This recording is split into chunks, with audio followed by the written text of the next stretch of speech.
Camp Darul एहसान की शान बाबा जी हजूर रहमतुल्लाह अलैह ने फरमाया, ये दरबार हजूर अक़दस सल्लल्लाहु अलैहि वसल्लम से मंजूर शुदा है, क़यामत तक आबाद, कायम और बरकरार रहेगा। इस दर पे फ़कीर के बाद फ़कीर आएगा।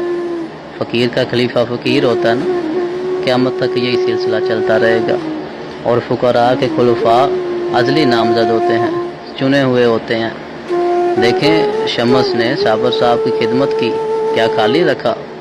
आपने ही रंग में रंग दिया था। आज भी देखें किबला काबा भाई नजीबुल्लाह साहब सरकार का दफ्तर सजा के बैठे हैं।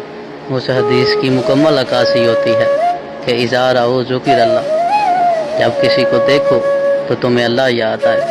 आज भी वही रंग है, वही साबरी रंग, वही ज़िक्र इलाही की मजलिस कैंप दारुल एहसान समुद्री रोड फैसलाबाद में जारी और सारी है।